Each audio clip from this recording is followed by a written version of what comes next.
What's up, YouTube? What's up, Facebook? Big Dog Brett. Hey, wanted to talk a little bit about the changes that are going on over at Alabama staff, and kind of go over some of the recruitings and what their schedule looks like for 2019. How I think that they'll do in those games. But there's a lot of moving parts going on right now, so bear with me. Also, for those of you who don't know, I think it's pretty much impossible for a normal person it's not their full-time job to know everything there is to know about each individual college football team, each individual college coach, all the recruits, all their stats, where they come from, when they were recruited, how they enrolled, and do all that from memory. So yes, I do use notes. I do look things up from time to time because I want to try to be as accurate as possible. I apologize if that if that's under somebody's expectation. So let's jump into it real quick. First thing I want to talk about the recruits. Just kind of get that out of the way. Oh, by the way, if you've made it this far, don't forget to hit like, subscribe, share. It helps the metric, helps push the, helps make this video show up in the sidebar and closer to the top and all that happy jazz. So if you guys would, hit the thumbs up and like and all that. Okay, so let's talk about Antonio Alfano. If you guys don't know who this guy is, you you need to do yourself a favor and go watch his video. This guy is scary good. He's from New Jersey, and I mean, if you watch this guy, All-American Bowl. I mean, he's just his senior highlights. But you can find his senior highlights on 24/7 Sports. Just a phenom. This is going to be a great addition to their secondary. I don't know if he'll play this coming up year or not, but the guy is very, very impressive. I can't remember the name of the group. I think it was a Last Ride. They posted this video back in November. So the video is it's just go watch the video. So Alabama right now currently has the #1 recruiting ranking in the nation, followed closely by Georgia. I don't think Alabama has signed any 3-stars, which is helping their ratings, which is good for them. They've been able to acquire 4-star talent. By the way, Antonio Alfano is #1 in the state and #2 in position and #7 nationally. So this guy's a highly coveted recruit. He's a defensive end, strong side defensive end. He's awesome. 6'4", 285, and just, yeah. Also got a couple of offense.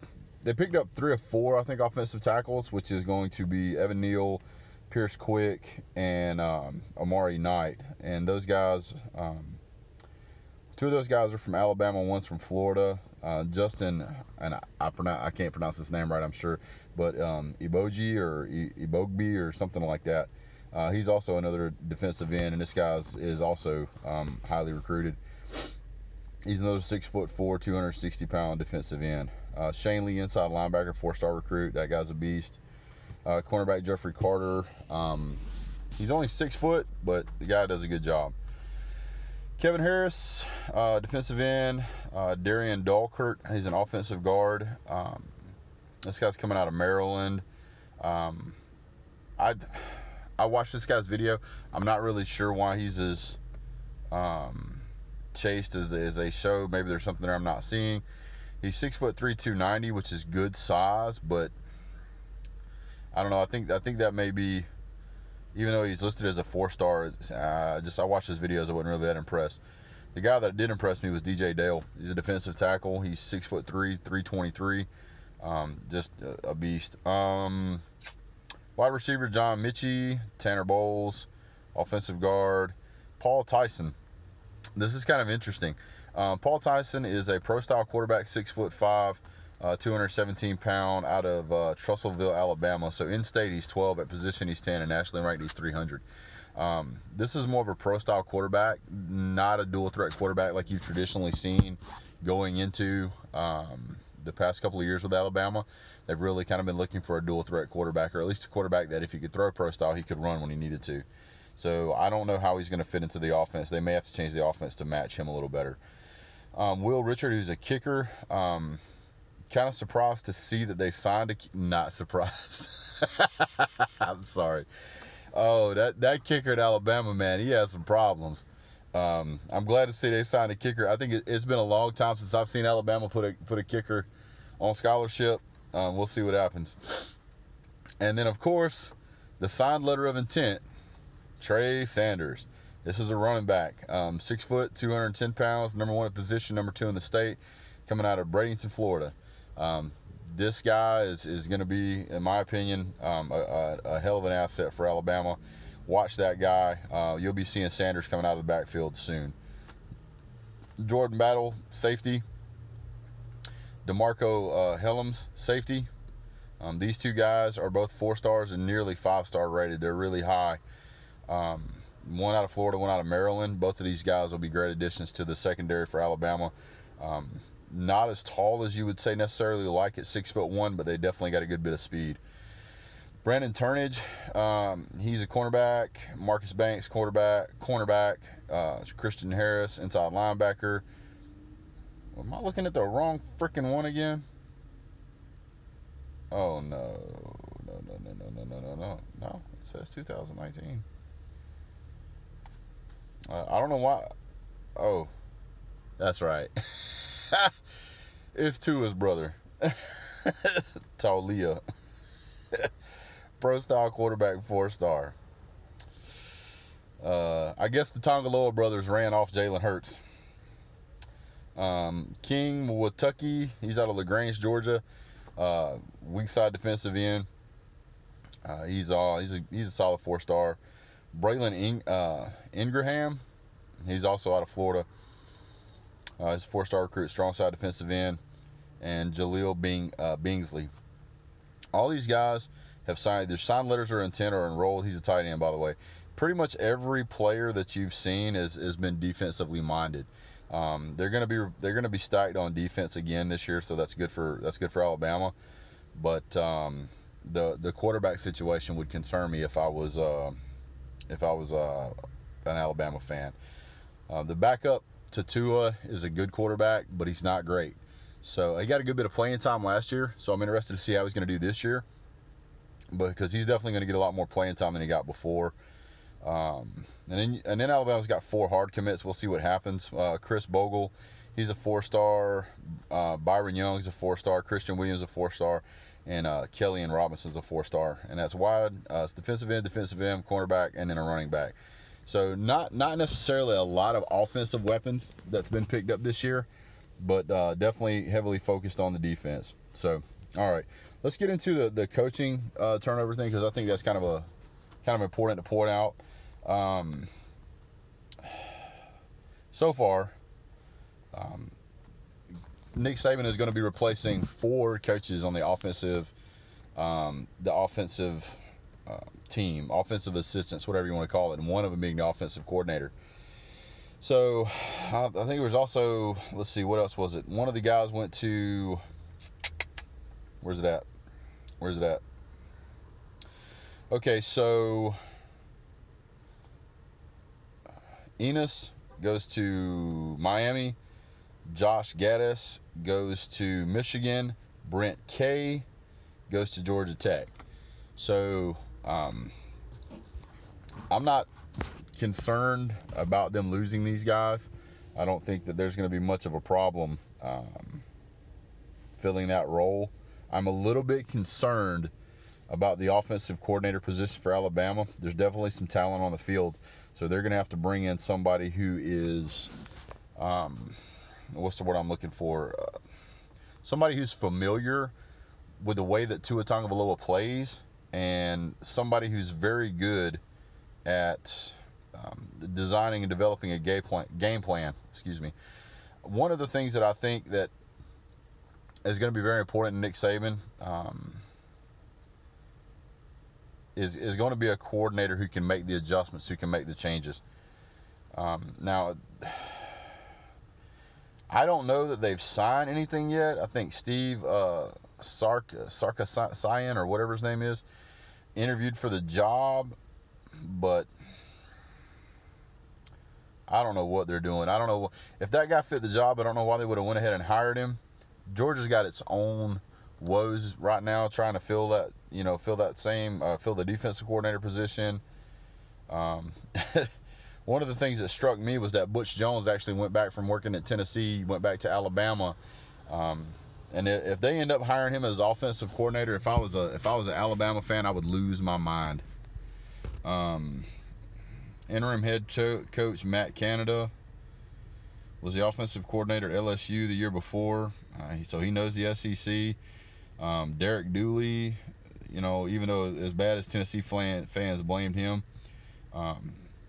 he knows what it's like to coach under Saban because he did it at LSU. T. Martin, he's got pro experience. Chip Long, he was the offensive coordinator at Notre Dame, and he's from Alabama. He played for North Alabama. Rob Sale, Larry Fedora.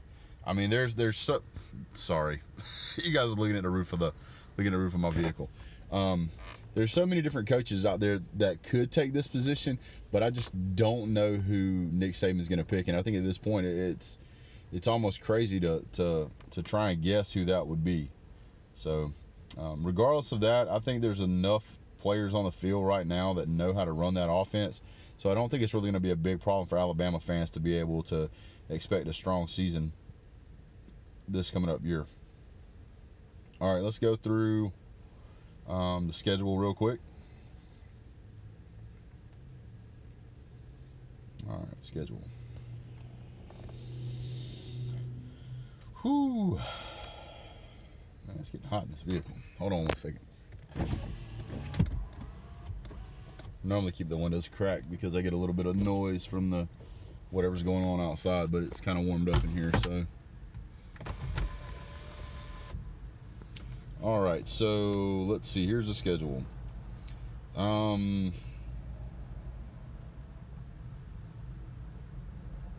don't like the way that's laid out. Let me find a different one. Yeah, this is one of those parts where I don't know all the stuff explicitly, so I'm gonna look it up.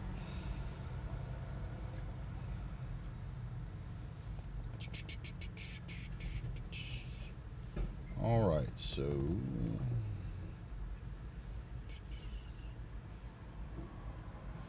college football. Where'd it go?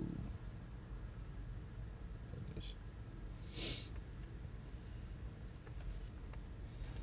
And no, I don't do basketball. Basketball, I just don't have any. I don't have enough knowledge about the game. I don't have enough knowledge about the players. I just don't. Sorry, guys. So, if you're wanting basketball, I can't help you. For those of you who are watching this, I'm going to be doing I'm going to start doing videos on I think it's called the Alliance League or something, but it's going to be, there's a minor league football team that's coming, minor league that's coming along that's going to have a lot of familiar faces in it that's going to be playing football in the spring. It's like I think it's 8 or 12 weeks long, I'm not sure. But the come on, man, this thing drives me nuts sometimes.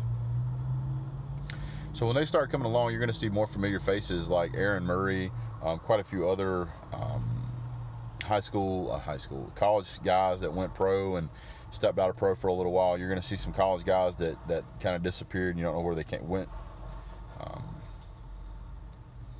Okay, so here's the 2019 schedule.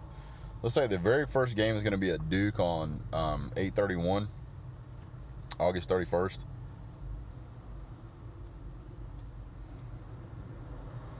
Go. All right, here we go. So Duke, $10.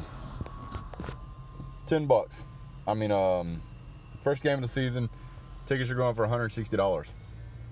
That's good. And then it's Alabama a week later, a little over a week later, or it is a week later, playing New Mexico State for $10 a ticket. And then the first SEC game of the year rolls up. Alabama ought to crush Duke. Alabama ought to absolutely destroy New Mexico State. And then they play South Carolina, which has kind of been a dumpster fire of the SEC for the past couple of years now. Will Muschamp cannot seem to get that team turned around, can't seem to get the recruits, just can't really seem to get anything rolling. So there's going to be a behind kicking right there. Then you guys play Southern Mississippi, another cupcake game. You'll beat them soundly.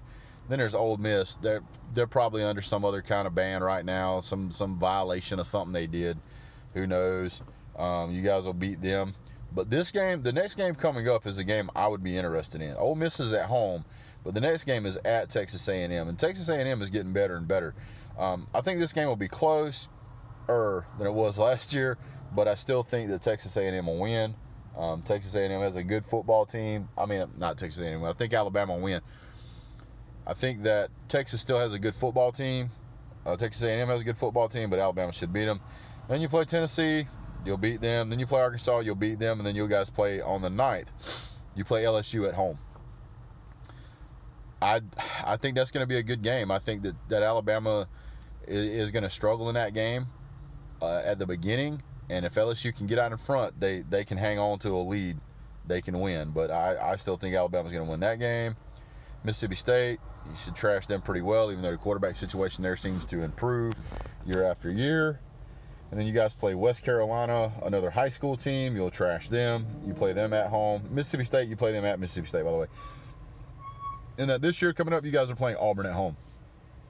Auburn has the opportunity to play kind of a spoiler because Auburn can run the table until the last game of the year. They can.